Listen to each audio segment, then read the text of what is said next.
Hello, everyone, and by everyone, I mean Anita. Um, yeah, 15 minutes early is already too late. So, and being on time is late. I totally get it. We have Johanna and Sarah, and they're gonna have to justify their reading experience of The Spirit Cuts Through Water to me, and I will be the final verdict. Um, all joking aside, we're gonna talk about Spirit Cuts Through Water.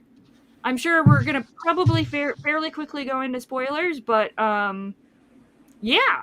But before we get into like general non-spoilery thoughts, I will let these two introduce themselves, even though you guys should already know who they are.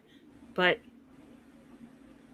whoever goes first, I don't care. So You go I'll ahead, I'll go Joanna. first. Sure. Hi, I'm Johanna from Johanna Reads, and I'm a booktuber. I have a channel, and I talk a lot about not just fantasy, but mostly fantasy. But I focus on other genres as well, including sci-fi and I guess some literary fiction. And I'm very excited to talk with you two today. So thanks for having me, Evie. Awesome. I'm Sarah. I'm in my husband's chair, who's like really tall, and I'm not, so I feel like I'm just ahead right now. But I'll fix that in a second. My channel name is Sarah Reads. I also talk a lot about fantasy, although I haven't talked a lot about anything recently because I haven't posted for a while. But I'm getting better. The new year, new me, and it's starting off okay. But I'm excited. I read this a few months ago, and I feel like this is a book that definitely benefits from having just read it. So Joanna might be able to justify herself a little bit better than me, but I am going to read it for a second time, which I feel like should get me points with you, Evie. So I was trying to. I'm like, can I finish the last 100 pages today? Because I've been slowly rereading it for like the past month and a half, but I failed miserably. Um, but at least I'm really, really fresh on up through the first part of day 5. So yeah. Anywho, so what were your general thoughts? Non spoilery. Why is that so hard to say? Um, yeah. What was your guys' experience for it or with it in general? We'll go ahead and start with Sarah. Go ahead, okay, Sarah. sure. I can go first.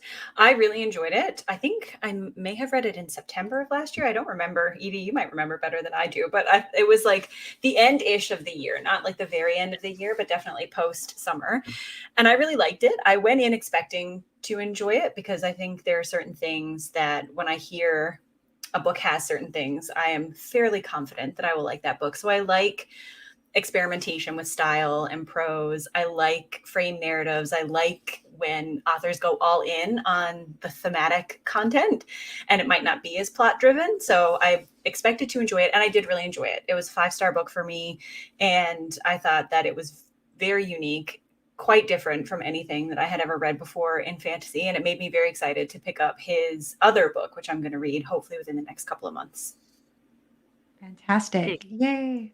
I didn't realize you had read it that far back, Sarah. For some reason, I thought you had read it in December or January. I don't know why I thought that, but that's good to Yeah, know. according to my spreadsheet, not really. I thought it was You have December a as well. spreadsheet of So when people read the book. I'm gonna yeah, look it up. I'm gonna look it up and see. You talk to one. I'll see exactly when it was. Sure. No, I actually just posted a non-spoiler review yesterday, which I think was good preparation for this discussion. Because honestly, I, I'll just echo some of the things that Sarah said. I think this book really does some innovative things that I've not seen in modern fantasy specifically. And I was very impressed with Jimenez's prose. There were some things, as I said in my review, that actually kind of remind me of the Neverending Story, even though this touches on different themes and takes a totally different tone than the Neverending Story, and it's very violent. But I would say that overall, I thought that I had more positive things to say than negative things about the book, and at the same time, um, it wasn't a favorite for me. It wasn't a book that I felt very emotionally engaged with, but I enjoyed it, and I did have several moments that I was in which I was in awe of what was happening on the page, and I also did have some shock gasp moments in the story as well. listen. Unequivocal adoration is anything other than that is not allowed, Johanna. Well, it's really strange because I really do have more positive things than anything negative to say. Yeah. So that was why I wanted to do the review too, because I'm sure this is, to me, it makes sense why this is speaking to so many people. I feel like a lot of people are deeply resonating with this book right now, and I can understand why. I really think that Jimenez gets the modern day fantasy reader. And I'm just happy that we have something like this that is so different, that is so unique in a genre that really does rely heavily on familiar tropes that we all love. I think he does have some familiar tropes, but he has a different spin on things. And I really appreciated that. Yeah. Yeah. The kind of intentional defiance of, but simultaneous homage to those tropes, those traditional tropes, is something that I've always really admired. Not just in Spirit Cuts Through Water, but hopefully you'll see it in the Vanished Birds too, Sarah. But I would argue it's the same, similar kind of playing with genre conventions. But Vanished Birds is more sci-fi tropes, more sci-fi leaning, right? Yep. Yeah. So I already mentioned it to you, Sarah, when you're like, "Oh yeah, I'm excited to read Vanished Birds in your book haul," and I'm like, "Don't expect the Vanished Birds, please." It's very You'll be different. disappointed. So I like that about Jimenez, though, because I still feel like there is something very signature about its prose that comes through in both books. When you read The Banished Birds, you won't be surprised that this is the same author, but at the same time, it still does something totally different, and with the sci-fi twist, as Evie is saying. So I think that shows a lot of range for just two standalones.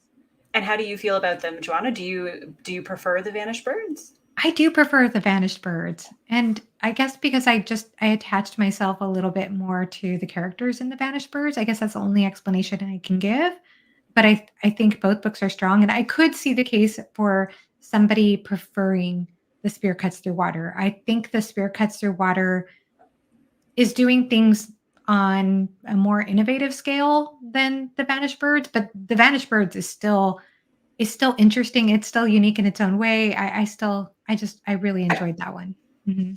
I don't. If I remember correctly, it was your book of 2022, right? Or one of Me? your books of 2020? Yeah. No, I think I screwed up because I did not put it in my top list for 2022, and it probably should have Listen, made first Jimmy, now you. Y'all need to do a redacted, like not redacted, like a That was an correctional. oversight on my part. Yeah, You probably know. should have been there. Probably should have been there. All right, we're ending the stream now, guys. Sorry. Signing off. Bye. Yeah. No. Anyways, all joking aside. Yeah. So, I guess how would you sell The Spirit Cuts Through Water to someone who hasn't read any of his works before, or the book or any of his works before we get into spoilers? Do you want me to go again, Joanna?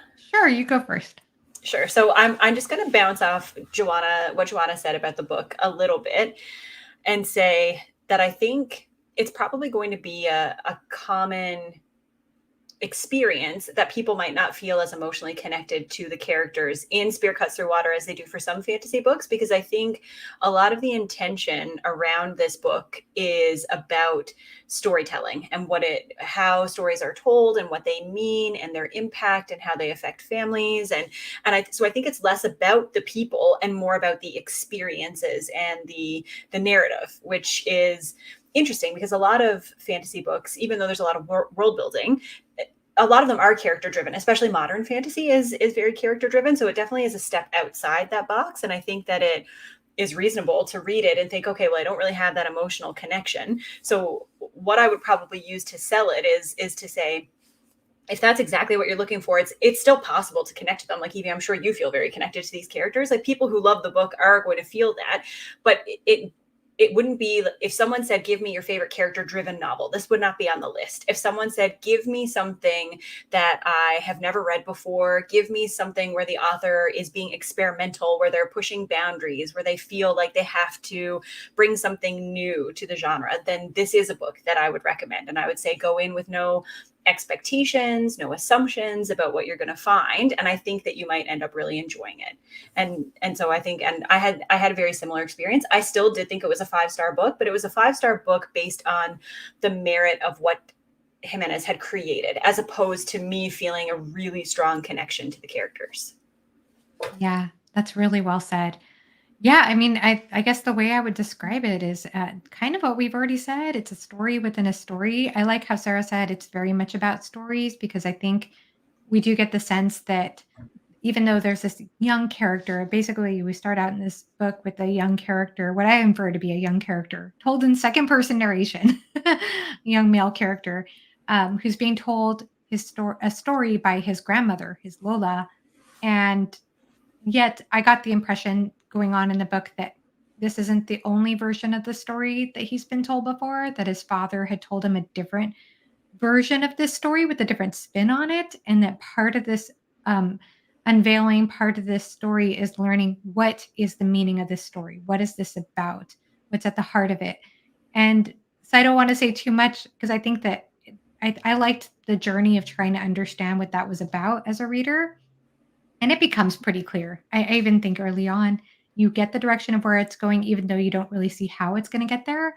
But I think that, yeah, it's a story within a story, but also it plays around with a lot of interesting layers as far as not only being told in second person narration in the outer story, but in the inner story, the story that the Lola is telling this young character, it jumps around between third person narration, first person narration. There are bolded sentences throughout the book. There are italicized sentences. I know a lot of people are calling it like the Greek chorus and parts of the book, where you have crowds of people or even individual characters who are giving you the you character in the outer story their thoughts and their experiences right on the page. It's very unusual. I've never seen that, especially again in a modern fantasy book.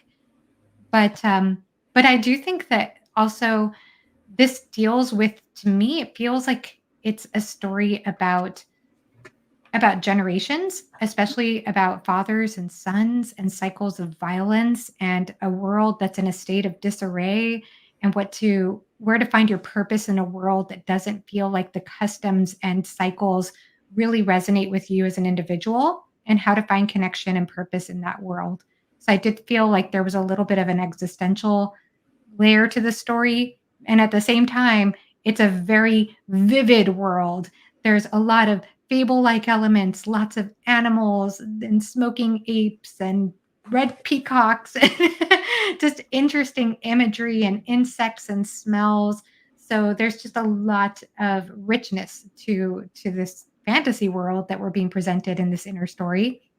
And it felt to me also somewhat allegorical for that outer framed story that this you character is being told. Absolutely. I feel like if you once you have read this book, you can picture exactly what it would look like as a painting. You know that it's going to have those bright, vibrant colors, and there's going to be so many layers. And the longer you look at it, the more things you're going to see. It's very well done. I am not a particularly vivid reader. I don't imagine things very well. I'm not good at doing that. It's not a skill that I have. But this is a book where you can really see what is happening within the story. Yeah, and it's interesting because the cover, by the way, which I have right here, is so beautiful. This has to be the most beautiful book.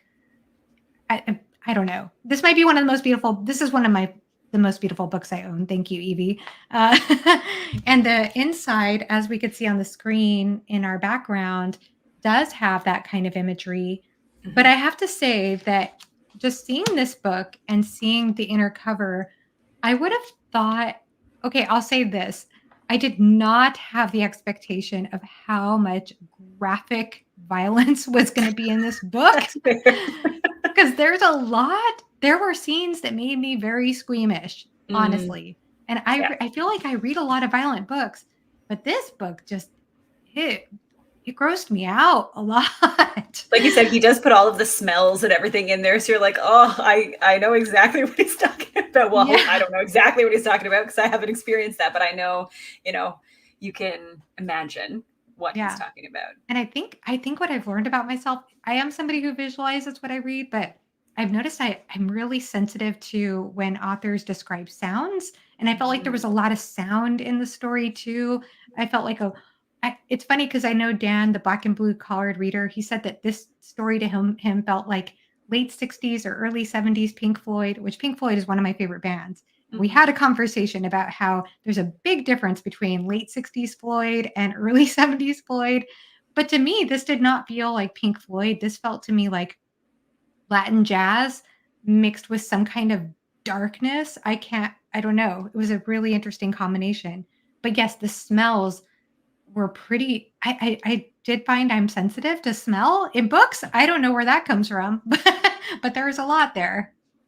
Yeah, I will say, Philip, one, apparently me yelling about it is not enough, and that offends me. And two, there are, related to what Johanna is saying about sensory stuff, there's emphasis on feces, excrement. There you go. And I feel like that would be up your alley, Philip, since it's in your first book. I'm saying it because it's in his first book. It starts off his book. There you go. There is that. There is, huh? So, you know, Yeah. There are some latrine sections in the yeah. book. Go, Philip, come get your poop books. Get your poop needs filled here. You're Oh welcome, my Jake. goodness. Um, Yeah, it was a wild ride. I was just not expecting some of that. I think that Philip would love the book though, especially because of the different narrative layers and things he's doing with story. It's just I think so I know that AP Canavan, A Critical Dragon, he's used The Neverending Story as a like a book to teach with because it Mhm. shows the different layers of narrative. And this book does similar things. It has that, again, frame narrative, but there's an intersection between the two. And again, with those chorus sections, I think there's a lot to dig into it that he would enjoy. Yes, it would be a fun book to teach, I think, if you're someone who teaches fantasy. Yes. yeah, as I am in my fourth read of the book, I'm still like, oh my god, I didn't notice this. Oh my gosh, there's this. There's so much to it that I feel like you could focus on and Mhm. explore theses and stuff like that. So, um, yeah, Anissa, I don't know if Anissa would like it, but she's obligated to read it because it's my favorite book, She wants to and continue to be your friend. yeah, exactly. So yeah, there you go. But if she Um, doesn't like it, will she continue to be your friend? listen, her threats of violence on everyone else will become real, and she'll get to be the recipient of violence. Um, anyways, so all that general stuff aside, I guess let's get into spoilers because I don't know how to not get into spoilers. Um, and yeah, so if you haven't read the book, please go away. Or if you don't mind spoilers, then you can stay. Yeah, so starting off with the narrator, I mean, we already talked about the narrator, how it starts off like that. What, I guess, how did you experience like how it started off? Like, was the second person narrative introduction jarring, or how did you kind of get into the story? What was your experience there? Joanna, maybe, since you're the most Okay. recent one. Sure, sure, sure. I'll go ahead and start. I had a hard time grounding myself in this story. And I don't know how much of that had to do with timing because I know that the day that I started the book, I was very sleep deprived. So maybe just my concentration wasn't good. All I know is I read the first 25 pages and I was kind of struggling, especially with this description of an inverted theater, like trying to put that together in my head. And so I reread the first 25 pages the next day, and that felt a little bit easier. And it wasn't hard as I went on. And I probably could have just rolled with it even the first time I read those 25 pages. But I'm not used to second person narration. I think it did take some getting used to for me personally. But I mean, I think it was a good choice. I think it worked. I think it, yeah, I think it worked. I think it worked. I'm trying to think of what the purpose would have been for it, except that it just made it, I guess maybe Jimenez wanted to make the story very personal. And he does say at the very beginning of the book, as a dedication, he says that the story was written, he said, "This one's for me." So maybe he was thinking of himself as the you character. Maybe that's why he made that choice. I don't know. I mean, I have details for that, but Sarah, what are your thoughts? My first introduction, I did a video where I read a bunch of first lines from books, and this was one of the ones that I had read. And as soon as I read it, I was like, this is weird. I think I'm going to like this book. But it did take me a little bit of time to settle in, just like Johanna. Probably, I think even the first 100 pages, I thought, this is good and it's interesting, but I'm not sure where we're going, and I'm not sure. I'm reading it slowly. I'm taking my time. But then once I got past that kind of introductory portion, I had to read the rest of it a lot more quickly. And I did end up really enjoying it. But it is a jarring beginning. And it depends on what kind of reader you are. For some people, that's going to be like, okay, no, this is not for me. I can't get into it. When things are strange, I like it. I'm like, okay, this is weird. So I want to find out what else happens. I need to follow it through to see where that weirdness takes me. So it was a positive thing, but it definitely did take a little bit of time to totally hook me. I have this weird thing. If it's too unusual, I will become resistant to it.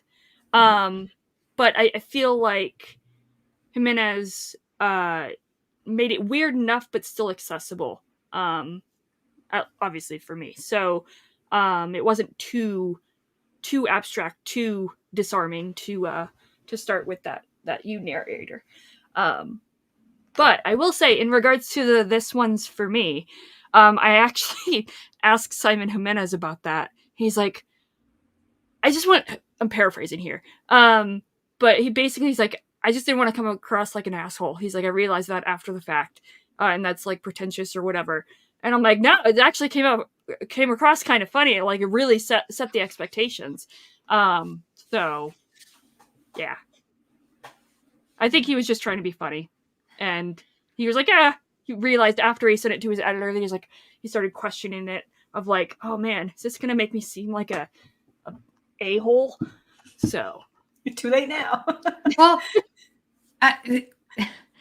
what I'll say though about the second person narration thing and the frame narrative, I think it was a good strategy to set that part of the story apart from the inner story. Because in the inner story, we really do zoom in on two male characters. And then, like I said, there's the male character in the outer story. And I felt like it was just a good way to contrast those two sections, especially because he does frequently go back and forth between those two perspectives. Right. So I thought that worked. Yeah. And good old Lola just chain smoking. Chain smoking. Telling her stories. Yeah, so the inverted theater, Johanna, you mentioned it. What I guess never mind. Sorry. I'm gonna backtrack. Because I feel like the inverted theater, well, much like everything, it all kind of spans across the entire book, and there's very much a weaving throughout everything. Mm-hmm. So I guess start with before the actual 5-day journey. What are your thoughts on the Emperor? What are your thoughts on just before everything happens?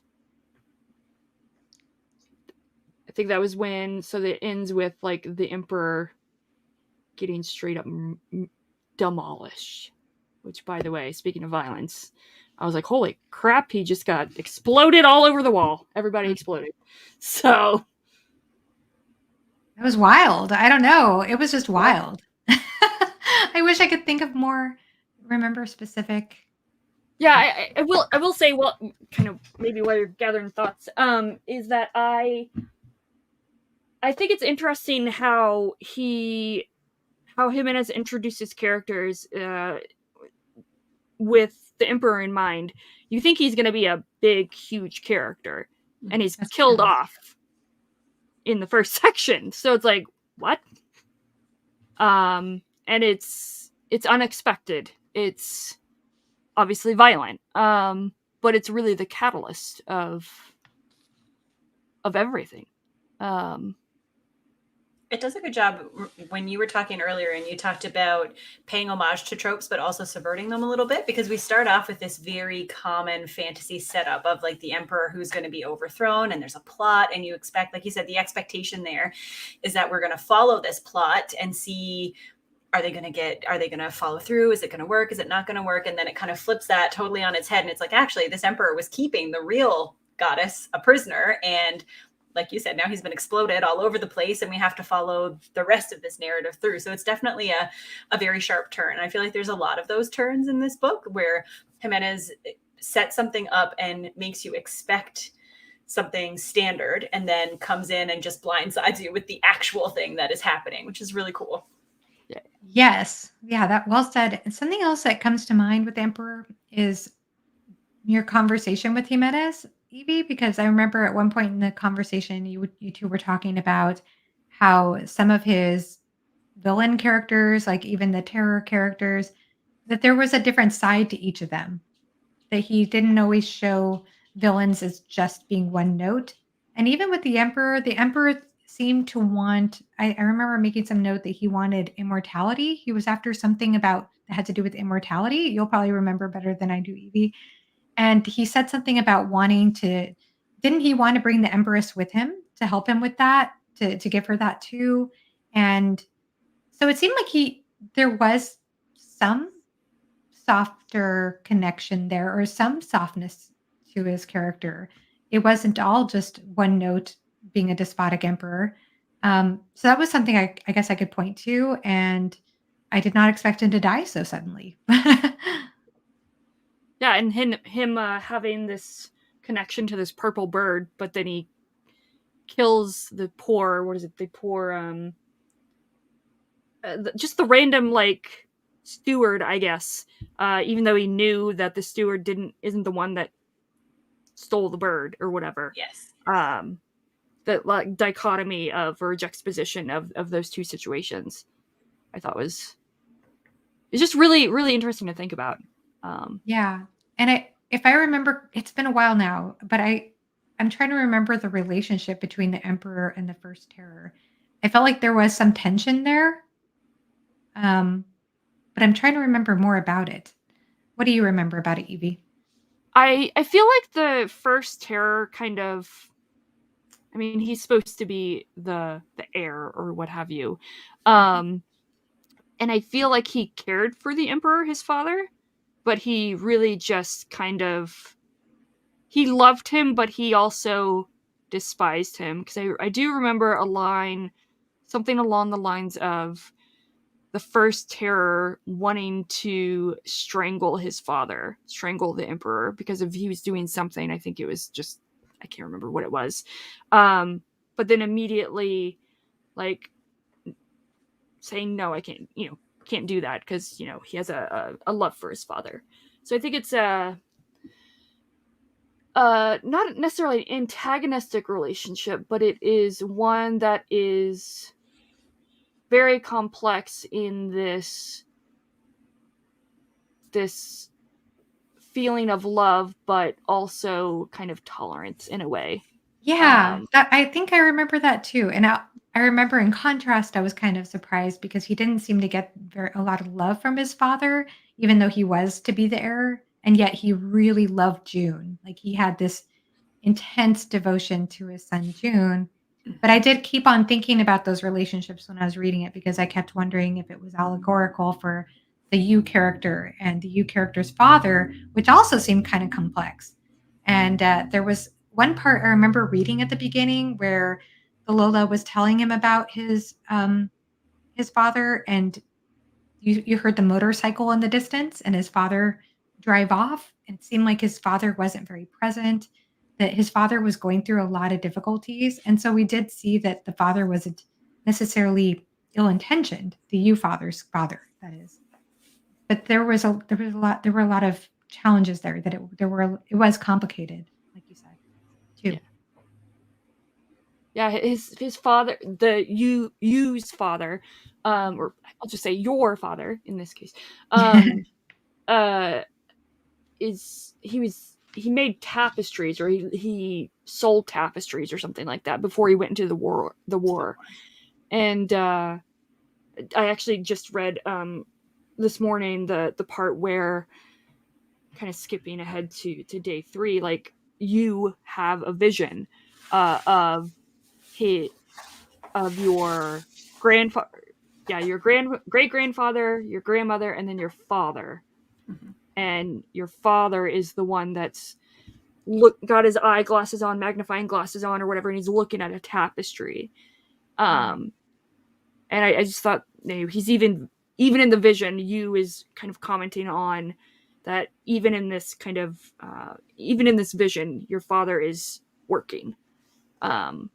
So I think it's a definitely, like, I felt like the you character was more of a parent to his siblings than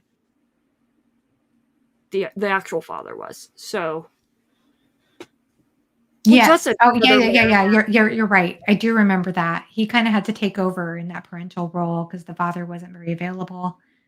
Yeah. Yeah. Yeah, that was sad. His story, his family life was so sad. Yeah.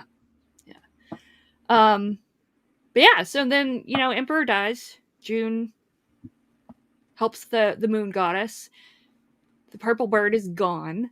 And then the first day happens, and we get introduced to new characters ish. I think it was I think it was the first day we get introduced to Kima, right? Mhm. I guess what was your words hard. What was your thoughts on Kima?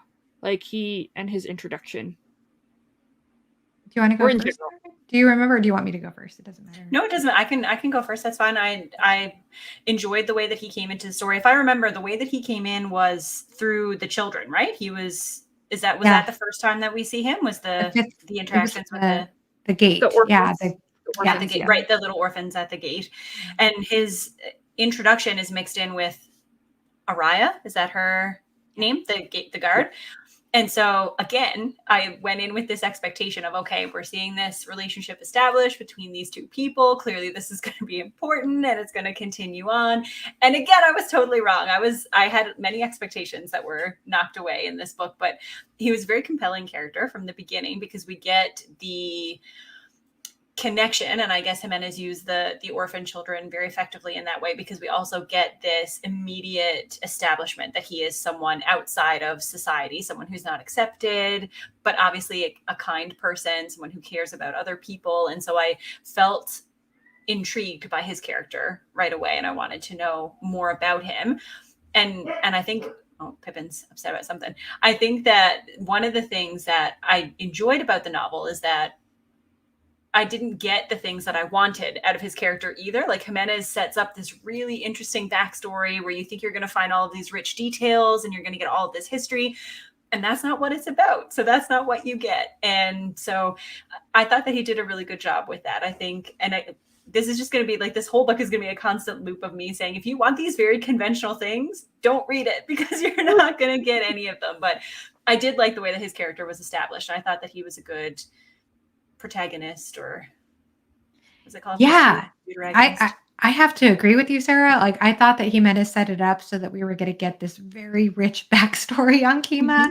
Like, Yeah. he's missing his left arm, and Jimenez makes a point of talking at one point about how the left arm for a warrior equals pride, it equals a warrior's heart. So to have it cut off means that he betrayed his tribe somehow, that it represents cowardice. So you think there's going to be this big thing, and being of the Dwari tribe, like, he makes a big deal of that and emphasizes that, and you're wondering about the Dwari tribe, and that all turns out to be kind of a sham at the end Yeah. of the day. So it was interesting, but at the same time, even though I did feel like, wow, we just didn't get that. Yeah, I was expecting or hoping more in a way, but at the same time, I did like his character right away because of the way he tolerated those kids who were just terrible to him. He was treated so poorly, and he seemed to really respect Araya. And I think the way that he respected her and seemed to want to honor an oath towards her, there was something about that, I think, that endeared him to me. And I'm trying to think of what else. Yeah, I think those were just the basic things there. Um, so he shows himself to be the kind of true warrior character that I think we want to latch on to at the beginning. Mm-hmm. Yeah, I think kind of going back to, you have this kind of teasing in a way of his backstory, and it's his the Dwari tribe. He makes it up, and he kind of Mm-hmm. pulls it from stuff that he's heard. And the one time that you definitively would find out his backstory of how he lost his arm, it says, you may wonder what it was that June saw behind the memory door, what pain and what bloodshed that was secreted away for so many years. Um, when Kima shares with him the memory of him losing his arm. But this was a tale meant for him and him alone, and matters little in the scheme of the story told on the stage tonight, so this moonlit body will leave it where it lies. If this does not satisfy you, then imagine this. Imagine a great battle in the courtyard of a towering fortress. Imagine a sword whipping out of its sheath, and a leap of blood as Kima, wide-eyed, watches his arm fly across the battlefield. Imagine whatever lie you like. And you don't even know if that's true. Like, because Yeah. that's what so. And you have to be okay with that to like this book. I think you Yeah. need to be okay with things like that, and that's really the question. Like if you're deciding whether or not you want to read it, I know we're in spoiler territory, so everybody's read it now, but really that's what you have to ask yourself if you're going to enjoy this or not. That's part of what made that's another part though that reminded me of the Neverending Story, because if you ever read the Neverending Story, there are several parts in that book where you are introduced to various things in the world or various creatures. And Michael Enda loves to say when we end that little episode, he said, but that's another story for another time. He says that Mm-hmm. over and over again in the story. It's like, oh, okay, there's more story here in the world, but that's not the focus of this story. So we're just That's going not to why move we're here. forward. And I feel like Jimenez does that a lot throughout the book. He introduces all these interesting elements like the didos, and he introduces something called the beggars, the sky beggars, or some kind of beggars. I'm like, oh, those sound interesting. And then we don't really get a lot about them. The Love that. thousand, there are a lot of different world building elements, but he stays focused on what he needs to be focused on. But I kind of like that. I like that. I like that he does that because it did flesh out the world. It made the world feel like lived in, even though that's Absolutely. not what we're zooming in on. Yeah, it could have become very info dumpy. Like you can see the fringes of the world, but it's not important to the story that's being told. So, or I shouldn't say it's not important. It's irrelevant to the story being told. So you can imagine whatever you like in that world. So I think that's really cool. So yeah, and then so yeah, day one, Kima and June meet, which is, by the way, if you read the back of the book and the blurb, like it it's basically just focuses on that, like the June and Kima storyline. It doesn't really prepare you for the narrative structure of it Right. all. What's going on? Mm-hmm. Yeah. I agree. So it's about a quarter of the way into the book, and you finally get June and Kima meeting. And there's a lot of animosity there. I mean, they're two flawed individuals who are have an association or an intimacy with violence that are immediately at odds with one another. Um, I love that, by the way. I think that was really clever on Jimenez's part, because I think when we read a lot of fantasy and coming of age stories in general, especially from a male perspective, a lot of times a male coming of age has the big initiation into adulthood is violence. It's Mm-hmm. sex and violence. Those are the two things that I think that initiate, especially male, I would say, coming of age stories into adulthood. But in this case, these two male characters, they are familiar with violence, especially, yeah, both of them are very familiar with violence, but they're both at odds with it. And they both, yes, they both have they do have a conflict at the beginning. And that's the way that they immediately deal with it is through violence. But that's not necessarily true to how they really want to operate in the world. And I think they're both figuring that out as they go on. And I thought that was clever. I thought that was a really interesting way of let's break this cycle. What would it look like if that wasn't what defines us? I I just didn't like think how of he it did that way, that. Joanna, but that is a really good point. It's their coming of age is more of a reconciliation with violence rather than, like you said, an initiation into violence. And yeah, that's really cool. That is a really cool way to think about it. Yeah.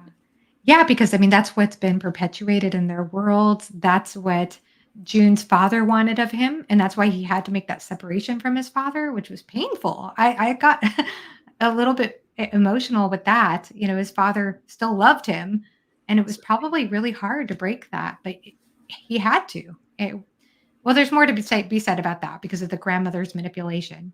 But the same thing though with Kima. I think Kima violence was something he was very familiar with, but Mhm. I think he also is learning from June or seeing, well, maybe that doesn't have to be my way.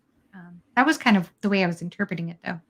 I also felt for June so much when he was desperate to keep that mask on, not wanting anybody to see what he was, how ashamed he was of all the things that His he had done, and tattoo. how, right, his tattoo, like how convinced he was that he could never change anybody's opinion of him. And that brings him right up to like the final pages of the book is him still being convinced that he is just bad for people. And it did it did endear me to him very quickly. I was like, this is so sad. He were a child and he did do horrible things, being, manipulated by people who were than him, people who were important to him. And it was really sad. Yeah, that was sad. The elders were terrible in this book. They made me so mad. I think that actually came out for me a lot. I was really angry at the Empress. I was angry at the terrors, Mm-hmm. especially the Empress, because she utilized that. She exploited his guilt about his past. She manipulated those memories, and it just Right. frustrated me. It made me so mad. And again, like another total flip of what we're expecting. We are expecting the wise, older female character, the mentor. And really what she's doing, like you said, is emotional manipulation and exploding people's brains. Like that is what she's there for. Yeah. It's so true. Yes. But in the midst of that manipulation, or maybe because of that, she actually grows to love June in a way, or at least Yeah. Mhm. feel for him, Mhm. and connect with him. I mean, June is her grandson, so there is that. Yeah. But And then yeah, he kind of, but I feel it's like something that she was resistant to. Like she's like, oh, I feel these things. Oh, I don't want to care about him. Nah. Yes. So what's happening. I Yeah, like absolutely. yeah. Yeah, I like that contradiction in her character because it seems like she loves being worshipped. She has quite the ego. Mhm. But there yeah, was a moment where she did question herself. She did question about what she was doing to June. yeah, and that's I guess kind of continue on that path um of the Empress. Like, I mean, that's the whole reason that this story, this world is the way it is because she wanted to continue to be adored. She Mhm. knew that, she was going to die at some point. She's not immortal. And so that's why she had the Emperor cut her out of the sky and come down to Earth in this physical form, because Mhm. she wanted to continue to be worshipped, continue to experience the world and the dance and the rhythm of existence. And she didn't want anyone else to take that place that wouldn't appreciate it the way that she does. And I think that's just interesting that she is trying to right this wrong that she herself created. Um, That's true. That's true. Like, I think to understand that, you have to keep going back to how it all started for her. So that Mhm. yeah. makes sense. Yeah. Um, yeah. And then so June is the one taking the goddess to the east, Mhm. and Kima gets the spear from Araya, who also has to take it to the east. So they're on these parallel journeys that don't really intersect, or don't seem to intersect at all, or until obviously the end. But I feel like they're the outward or external, in a way, connection for them is Defect. What are your thoughts on Defect? Please tell me that you love him, because I love Defect so much. I just didn't like that he smelled. That's what I was thinking about the whole time when you were saying that. I was like, it's definitely the rotting turtle that you're. That was my only thing about Defect, but Defect was pretty interesting. I also like that Defect had little idiosyncrasies. Like Defect liked to count things. I got a kick out of that. And it was sad. It was very sad when he got cleaved. I'll say that. Yeah. And he's like, oh, I finally got a message from Mother, and it was not a message from his mother. And poor Defect. Right. It gives you one of the terrors to hate the most, at least. It's like, which one am I going to dislike the most out of the three of those? Oh, you, turtle. Yeah. He was the worst, wasn't he? Mm-hmm. He was the worst. So that was the scene where he eats his mother's fingers. Yeah. Oh, that was one of those scenes that made me squeamish. It was gross. I think I just don't do well with body horror. That's fair. It was hard. I'm trying to remember Evie or Johanna. Each of the terrors have a power that they're born with, right? Like it's not just that, because I know the second terror's powers became stronger when he ate his mom's fingers, but he had something. Like, was his persuasion he could make people do things? Yes, it was his voice that he could. Right. Yeah, because like he made the dancer like just dance and dance and dance until, well, he made everyone else encourage her to dance and made people want to see her dance, and she kept dancing until she literally broke her ankle or leg or something. And so what was the first terror's power? The leader of the red peacocks. His was the earth, right? He was able to... He did elemental stuff. Oh, yes. Mm-hmm. Right. Okay. He didn't have power in the water. Like, right. If you're deep enough into the water. So. Right, because the second terror was on a boat, right? He was living on a boathouse. Right. Yep. I remember now. Yeah. So, yes, the crunching. The crunching. Mm-hmm. Yuck. I still think about the question that Bridger from Library of Ladder wanted me to ask, which is, how do ladyfingers taste? And I'm like, oh my god. He said to ask that? That's so funny. Yeah, that's amazing. Did he like it? Did he finish it? I meant to ask because he was reading it when I talked to him. I think he did, yeah. So I'm assuming he did if he was wanting to, submitting questions. So yeah. Yes, yeah. The dance scene was really distressful. It was. So the kind of the nuance and the duality of character, that villains aren't always necessarily villains. Ubu is the one that I think is the most villainous of them all. Yes. Because the first pair, like his soft spot is his son, is June. And actually all of his sons. Him having to kill his sons, Lubu making him kill all his sons, that's horrifying and heartbreaking and awful. And then the third terror, jumping ahead a little bit, but his soft spot is he is in love with Kima. And he really just wants to be loved as well. But Luubu, he's incredibly selfish and narcissistic. And he even says, I'm not like you, Sa'am. I don't spread my seed everywhere. I'm just going to have one heir. And they're going to be, the woman has to be good enough or whatever, or something like that. And I'm like, yeah. I'm not condoning, spreading your wild oats into, but no, just the way he kind of, just every interaction he has with people, it's so self-serving. Slimy. Yeah, self-serving, slimy, and borderline not I wouldn't say narcissistic, but like it's just selfish. It's a selfish love that he has. He doesn't think of anyone else at all. And then him eating the mother tortoise. That's yeah. We're good. Hate it. Okay. Hate it. So gross.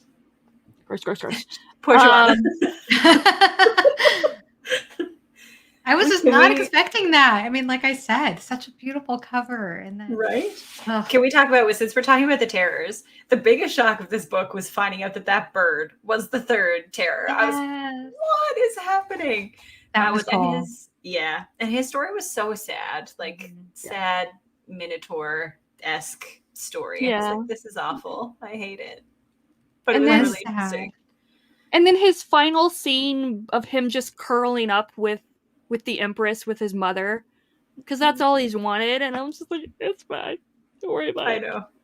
So sad. That's so sad. I even kind of felt for him when I thought back. I'm like, oh, he was the bird. He was like, go this way. Go this way. Yeah. Actually, so one thing that I realized on this reread is the three terrors are the three, well, you could argue, they are the three shepherds that shepherd June and Kima to the inverted theater.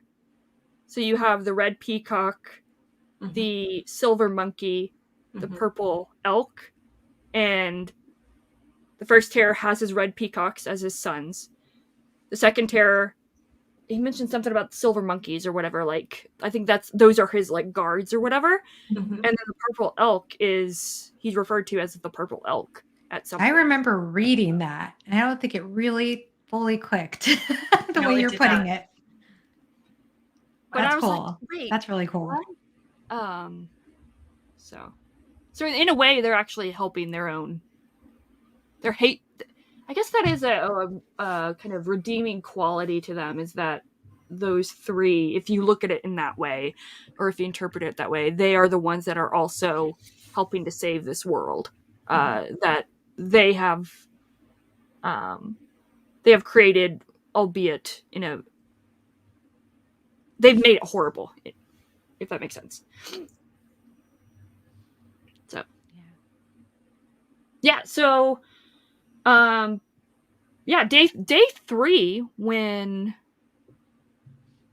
everything, like, it's basically maybe an hour that happens over the course of an entire day, because I feel like all the action is just the moment of him eating the goddess, of the second terror eating the goddess. But then it ends with more consumption, where June and Kima eat the goddess. And then they start to hear the voices, including the choruses. And they become really a part of the world itself, including the story itself. And they start to build a connection. It kind of says it's a love story to its blade dented bone, but how did you like the how Jimenez built their relationship? Or how did you not like how they built the relationship between June and Kima? Before we do that, though, I just want to say really quickly what you were saying about how they could suddenly hear the voices. That was so cool. That part was awesome, because it made me think, oh, is that why he's been doing this all along? Like, was that it served a narrative purpose already without that being the case, but it felt like it was leading into that reveal. Do you think that was why? Or do you think it was just more for the aspect of just showing voice in the world? Maybe it had a dual purpose. Maybe. I did note, or I did realize that once they ate the goddess, that one of the two, June or Kima, one of the two, actually became the first person narrative perspective, being the chorus perspective. And I'm like, oh. So it's like a flip, and they're like, I don't know, this cosmic connection with everything. So they're no longer the third person narrative. They are now the first person, and they have more connection with the universe. If that, not to That's be all like interesting. And woo about it, but I was trying to think when I got to that section, like, have they ever, because we got the italicized thoughts even of the Empress and of all these secondary characters or tertiary characters, but I don't know if we ever got Kima and June's italicized thoughts in any part up till then. So I don't know. That was just fascinating to me though. I remember having like a big aha, maybe that's why he's been doing this all along. Even though I think it's cool anyway. yeah. It was fine if that wasn't the case, but I just love that. Just wanted to add that in. Yeah. So, but general thoughts. Well, not general or non-general, whatever. Thoughts on their relationship. Yeah.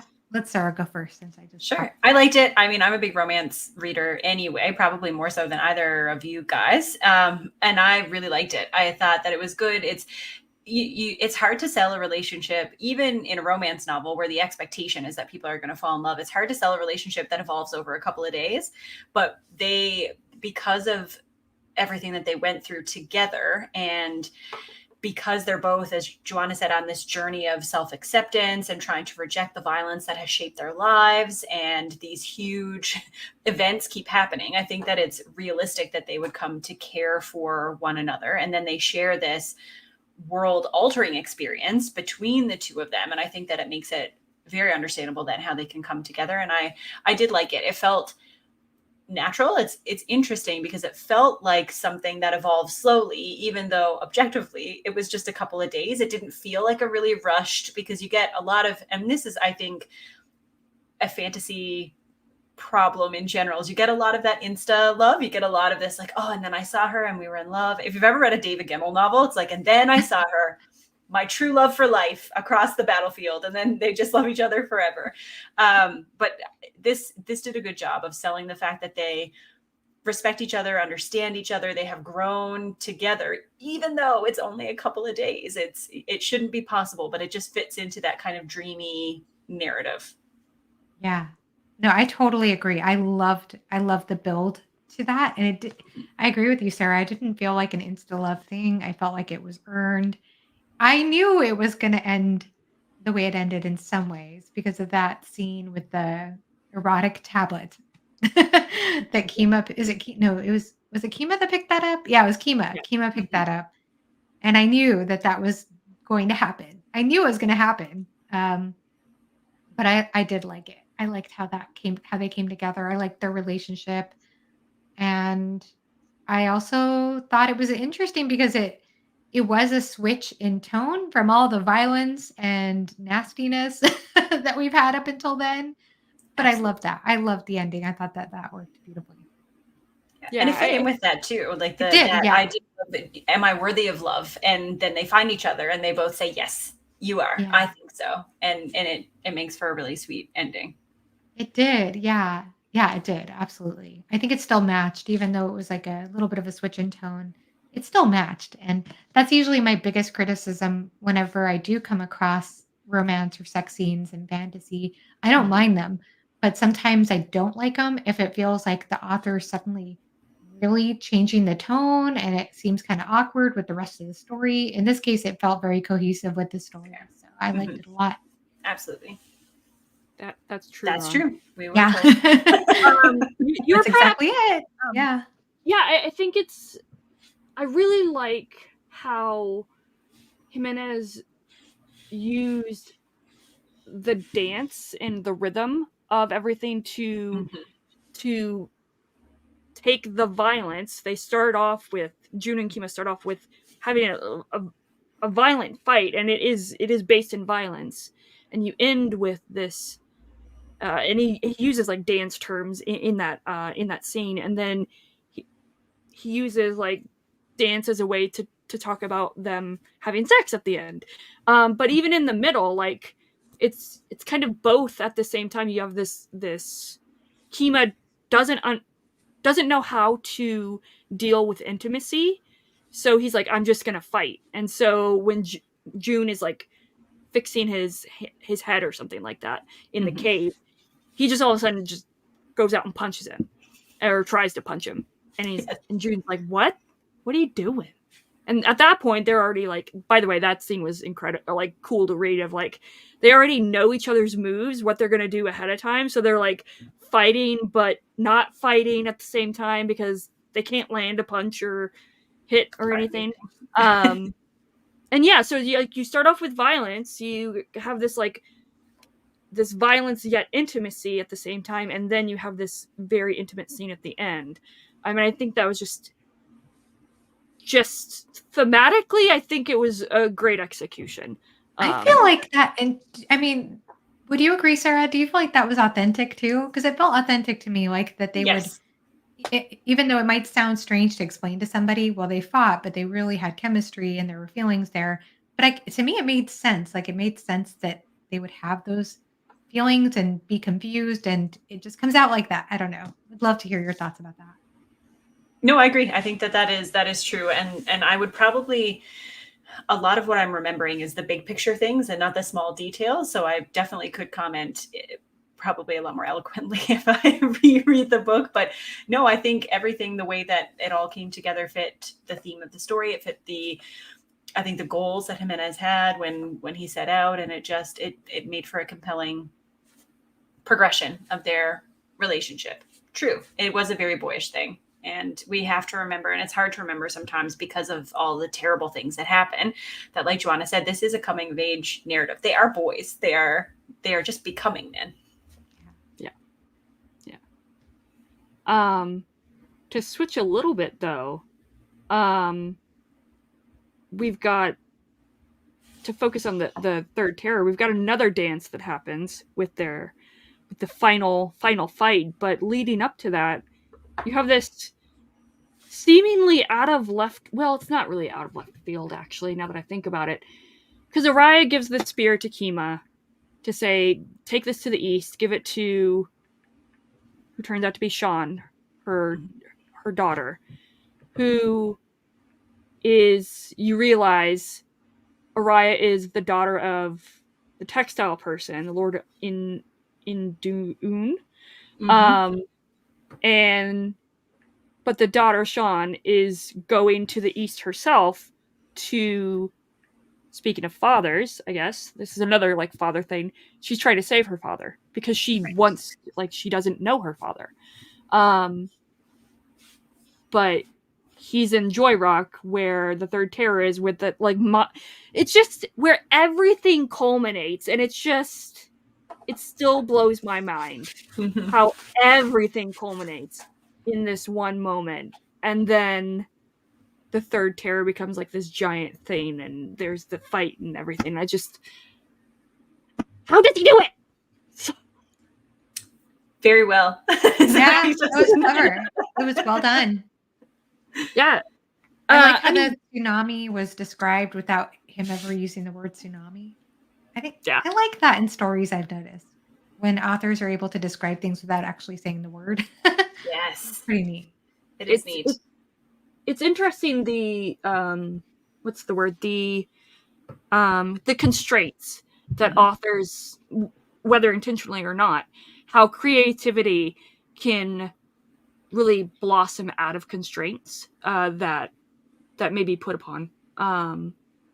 So if you don't want to say tsunami, how else would you describe that? How else can you convey that without saying that word? So I loved it because it didn't seem like a lot of the characters understood what was happening, that was what was happening. And that's pretty realistic, right? I mean, I'm sure yes, absolutely. A lot of people go through tsunamis and not realize, why is the water receding? What is happening?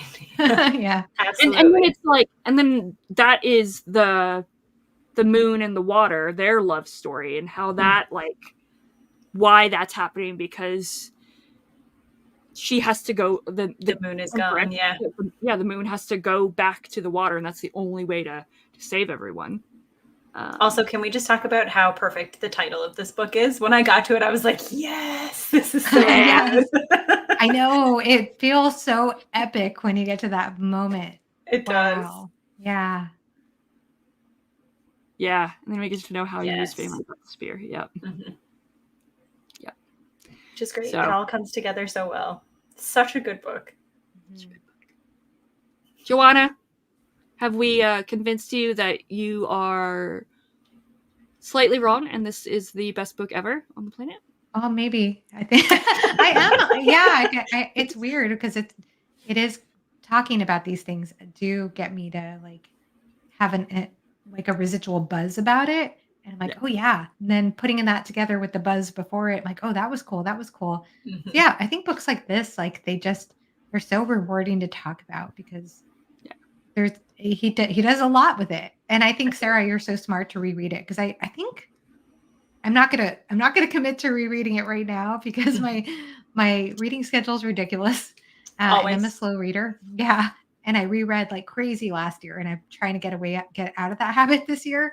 But I can see how this would be extremely rewarding. Maybe this would become a favorite on reread. I don't know because there's just so much that he's doing that's so clever, so well done.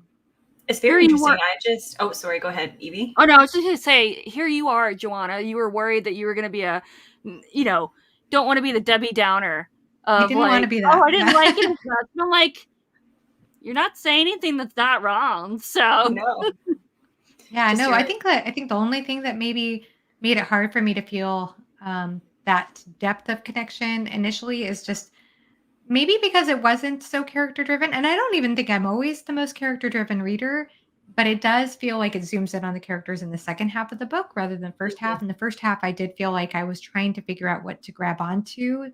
And then just all the other thing too that made this harder read for me for whatever reason was all the graphic stuff, as I mentioned, all the nasty smells and the body horror, all The the nasty bile, the feces. It just wasn't comfortable for me. But there was so much I loved that he did in this story. So it was so well executed. It It really really was. was really well executed. And I I stand behind that. I think of authors, and I'm not the most well read when it comes to modern day fantasy authors, so take this for what it's worth. But I really think of authors I've come across within the last 5 years who've just entered the scene within the last 5 years.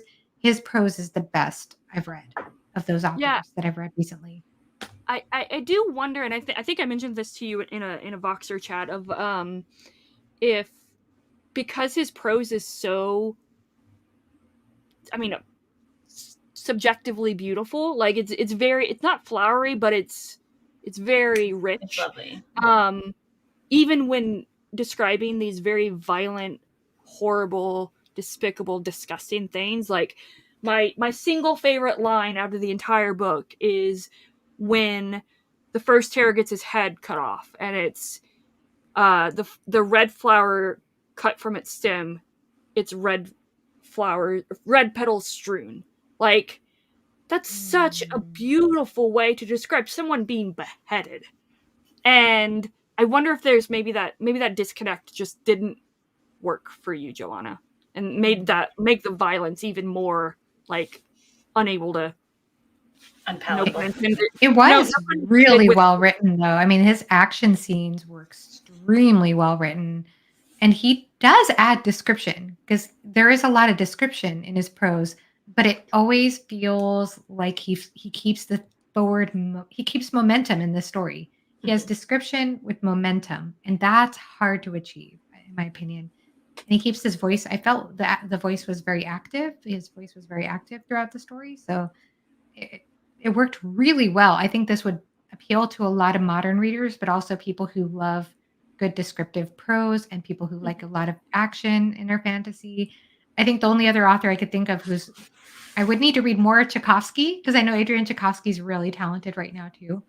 But he comes to mind with Tchaikovsky a little bit because I feel like the one Tchaikovsky book I've read, Tchaikovsky felt very efficient with the way he Mhm. used his prose, and I feel the same way with Jimenez. Jimenez's descriptions might be a little bit more rich than what I saw with Tchaikovsky's in some Mhm. ways, but it felt like there was a lot of momentum. It felt like a lot of richness at the same time. And then again, all those different narrative layers that seem to masterfully go together in one standalone. That's so hard to achieve. I don't know how he did it. Absolutely. And you were gonna say something, Sarah. I'm sorry before I cut you off.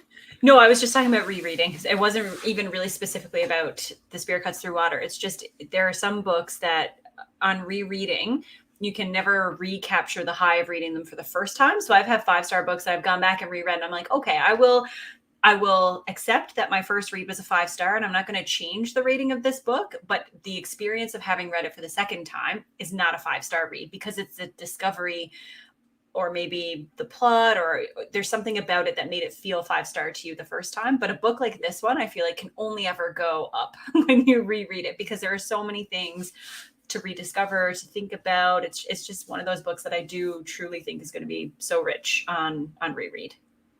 Yeah, yeah. One more thing I was gonna say is that when I started reading it, I was really taken with the way that he would bold certain sentences and put them Mhm. aside. And actually for a while there, I have it written down somewhere in this journal, but I actually wrote out all the bold sentences to see if it was code for some kind of story. That would have been so good. You would have been, Wouldn't that be cool? It yeah. made me wonder about it, but I don't think it was. I kind of gave up after a while, especially because there were so many. There was so But I was much. like but I thought it was pretty neat. I was like, "That's That would have been very interesting." cool. And I wondered about that. I probably should have asked you to ask him that, Evie. I would be curious, like, what made him choose those specific sentences. I feel like I could kind of figure it out for myself a little bit, especially going back. It was when I went back and reread those bolded sentences and then parts right after it or right before it, I Mhm. thought it was pretty interesting how he chose those lines. And Absolutely. Yeah, I think he, if I recall correctly, he mentioned that they were the breaks were essentially like a transition, either from perspective or scene. Um, yeah, and I think he used them as kind of a transition. And if I recall correctly, he did mention something about like he kind of was working on how to word those transitions to make it effective and, you know, progress the story or progress the narrative. But I'll have to rewatch the interview for the upteenth time, and just ignore like my own voice. So, anyways, I guess final thoughts. Read Book this book. good. It's Book great. great. Yeah. Yeah, I'm really I have more it's funny because I know I keep saying, "Well, it wasn't a favorite," and it didn't hit as emotionally hard for me as I was wanting to when I was reading it. But I think the more that I look back and digest it, the more in awe of it I am. Mhm. And so I have more positive things to say about it than anything else. I wouldn't have done a spoiler-free review if I didn't have so many positive Yeah. things to say. To say. So, Yeah. hats off Yeah. to Simon Jimenez. Mhm. Yeah, Absolutely. it's great. You know, the variety and ways of which we experience stories and how they impact us. Um, whether, you know, emotionally, you know, all time favorites or whatever. Mhm. Yeah, just the variety of it. And I think that's a good message, comment, quote to imagery to Off end with. the stream. The theater closed off the novel so beautifully with a bow and a falling curtain. And I thought, yeah, so good. So good. So good. To quote Al. So, all right. Thank you, Johanna and Sarah, for experiencing this story with me and letting me experience it through your guys' eyes. And thank you, everyone, for in the chat for joining. And if you're watching this back, I guess thanks for watching. I don't know. Yeah. I guess leave in the comments what your favorite scene. Well, no, that would be spoilery for people that haven't read it. Yeah, just I guess general thoughts on how you guys enjoyed it. Yeah. Bye. I guess I'm gonna end the stream now. I don't know how to set up anything. Bye.